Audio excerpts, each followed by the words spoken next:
ورحمۃ اللہ وبرکاتہ۔ آج ہم دیکھتے ہیں کہ اچھے اخلاق سے کیا مراد ہے۔ دیکھیں، قرآن و سنت کے حوالے سے جو ہمیں پتہ چلتا ہے اس کا میں مفہوم بتا دیتی ہوں۔ اس کا مفہوم یہ ہے کہ انسان کے جو زندگی کے تمام معاملات ہیں وہ قرآن و سنت کے مطابق ہونے چاہیے۔ جب وہ قرآن و سنت کے مطابق ہوں گے تو انشاءاللہ تعالی ہماری بخشش ہوگی اور وہ اچھا اخلاق کہلائے گا، جس میں لین دین کے معاملات ہوتے ہیں، آپس میں بات چیت کے معاملات ہوتے ہیں۔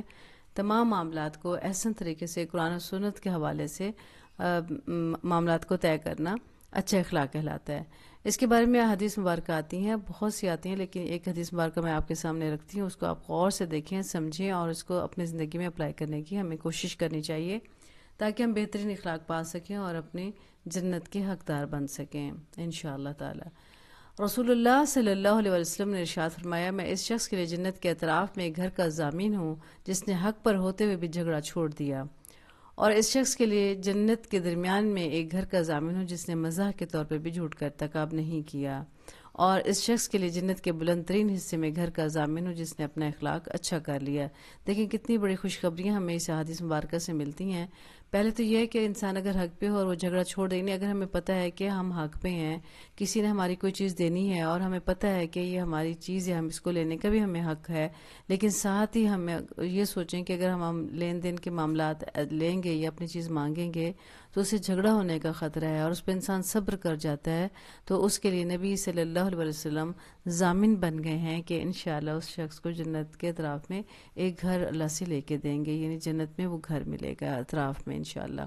تو دیکھیں جھگڑے کو چھوڑ دینے کا کتنا اجر و ثواب ہوتا ہے، تو ہمیں اپنی آخرت کو نظر میں رکھتے ہوئے دنیا کے معاملات کو طے کرنا چاہیے، کیونکہ دنیا تو آخر ایک دن ہم نے چھوڑ جانی ہے۔ جتنا بھی کما لیں، جتنا بھی کھا لیں، جتنا بھی چھین لیں کسی سے کتنا بھی جھگڑا ہم کر لیں، یا کسی کا کتنا ہی مال ہم کھا لیں، کتنا کھائیں گے، آخر تو اس دنیا میں سب کچھ چھوڑ کے چلے جائیں گے، اور جب چھوڑ کے جائیں گے اور ہمارے معاملات اگر قرآن و سنت کے مطابق نہیں ہوں گے تو وہاں پہ آخرت میں جو ہمیشہ کی زندگی ہے، جہاں کبھی موت بھی نہیں آنی، تو وہاں پہ ایک یہ عذاب بن جائے گا۔ تو ہمیں اپنی زندگی پہ غور کرنا چاہیے کہ ہم کسی کا حق تو نہیں کھا رہے، کسی کو ہم برا بھلا تو نہیں کہہ رہے، کسی کے ساتھ ناجائز ہم لڑائی تو نہیں کر رہے، تو ہم کیا ایسے معاملات کر رہے ہیں جس سے ہمارا اللہ تعالیٰ تو ناراض نہیں ہو سکتا۔ تو اس چیز کو اپنے اوپر لاگو رکھنا چاہیے کہ ہمیں جھگڑا نہیں کرنا کسی بھی صورت میں، اور اگر ہم حق پہ بھی ہیں، اگر کوئی ہمارے ساتھ زیادتی کر بھی رہا ہے، بہت زیادہ ہمارا مال کھا گیا، ہمارا حق کھا گیا، تو اس پہ بھی انسان کو صبر کرنا چاہیے، اور صبر کا بڑا اجر و ثواب ہوتا ہے۔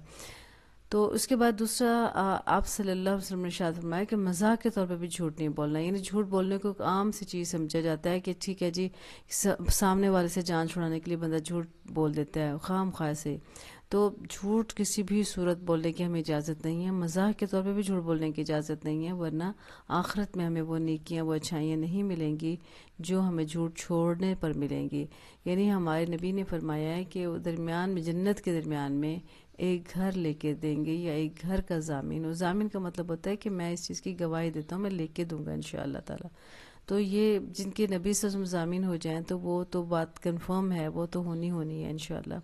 اور اس شخص کے لیے جنت میں بلند ترین گھر کا ضامن ہو جس کا اخلاق اچھا ہے، تو ہمیں اپنے اخلاق بہت اچھے کرنے چاہیے۔ معاملات اخلاقیات سے مراد یہ ہے کہ وہ تمام معاملات جو ہم نے آپس میں ایک دوسرے کے ساتھ کرنے ہیں وہ قرآن و سنت کے مطابق ہونا چاہیے۔ اللہ تعالیٰ سے التجا اور گزارش کرتے ہیں اللہ تعالیٰ میں بہترین اخلاق والا بنائے، اور بہترین اور اچھا اخلاق اپنانے کے ہمیں توفیق و سعادت نصیب فرمائے، آمین یا رب العالمین۔ السلام علیکم ورحمۃ اللہ وبرکاتہ۔